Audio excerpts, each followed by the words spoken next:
Hello, welcome to my page. And my name is Tayo. For those who are joining me for the first time, or for those who don't know me, I'm a postdoctoral researcher in the UK. And today I'm going to be talking about do you need a postdoc and what you need to be a successful postdoc.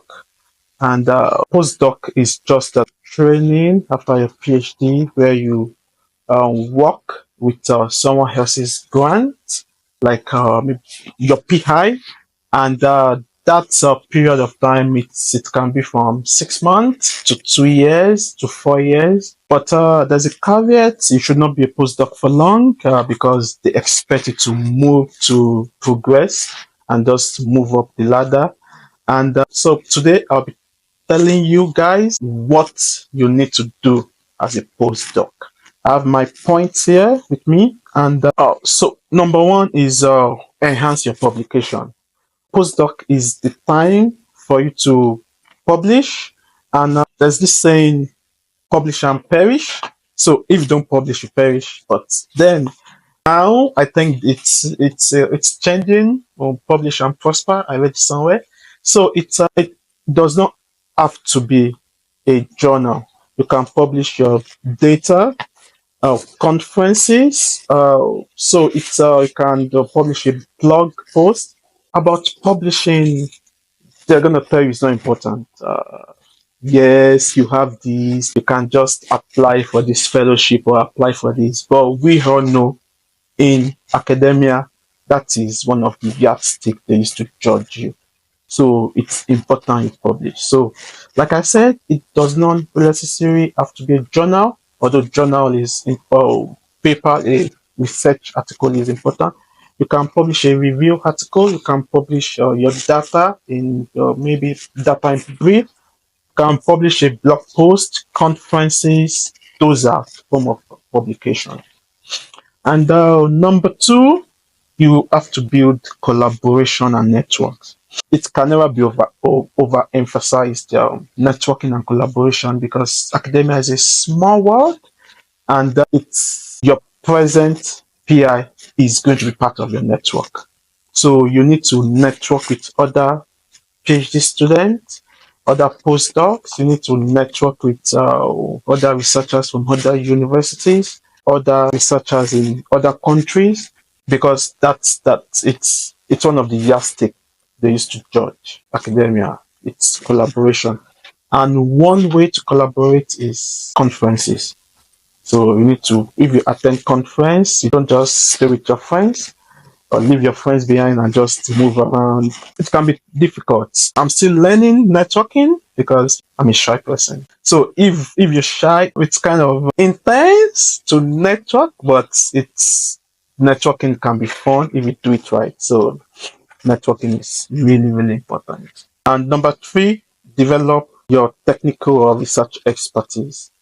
Postdoc is the time for you to develop your technical expertise, and it's the time to learn new research skills, data analysis skills. It's time to learn new skills in microscopy.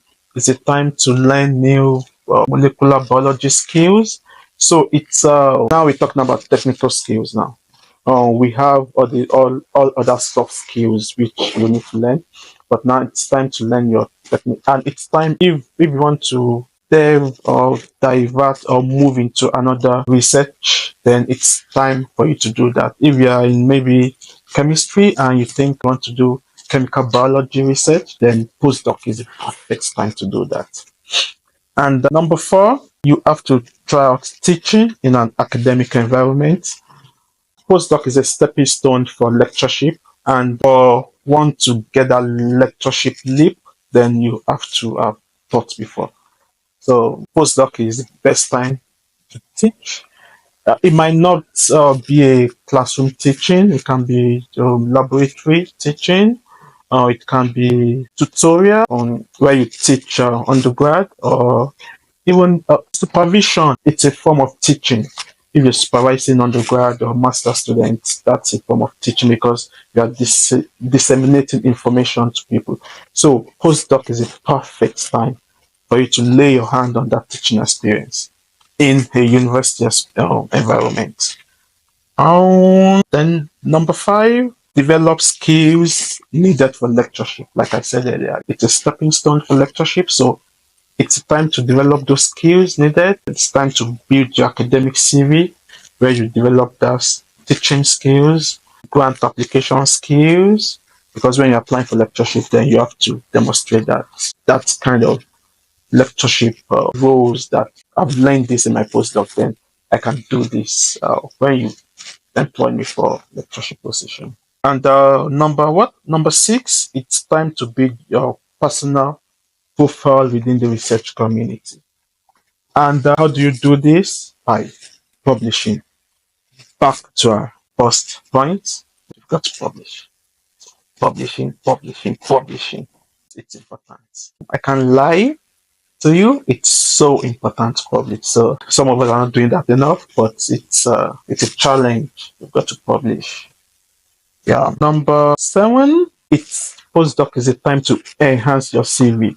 So all the points I've listed, or all the points I've stated here, those are building your CV. So you have to have a good CV for you to apply for the next position, which might be fellowship application or lectureship. So it's time to build your CV because you're going to put all this in your academic CV when you're applying for lectureship. So it's time to build the CV, get the grant in fellowship, all the small pots of grants, get that, teach the trainings, everything, technical skills, soft skills, which are called the transferable skills.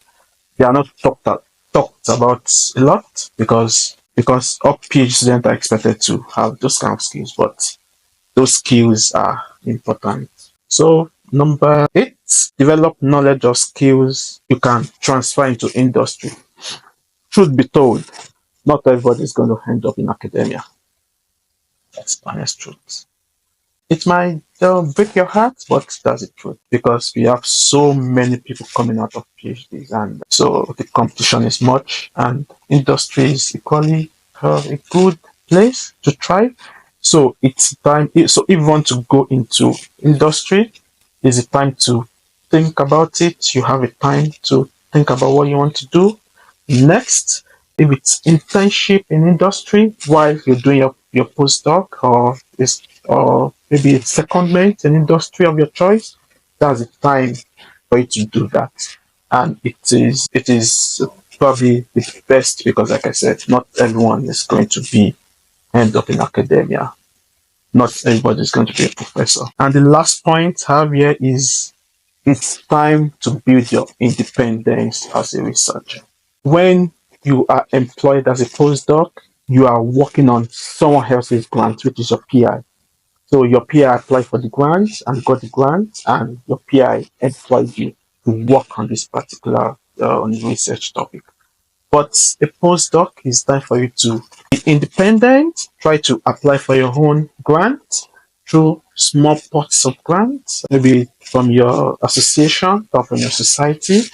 Then you can do a small research by the side. And so by that, you are displaying your independence through getting all those small pots of grants. And when you are a postdoc, you expect that the next step is to be independent and apply for your fellowship. And postdoc is the time for you to do that. And you can't do that if you don't have a good CV. So all the points I've given you is, at the long run, the end position is for you to be independent, for you to get your own money, and for you to establish your own research group in the academic community or in the university. So with this point, I don't know if you still want to do a PhD. I don't know if you still want to do a postdoc.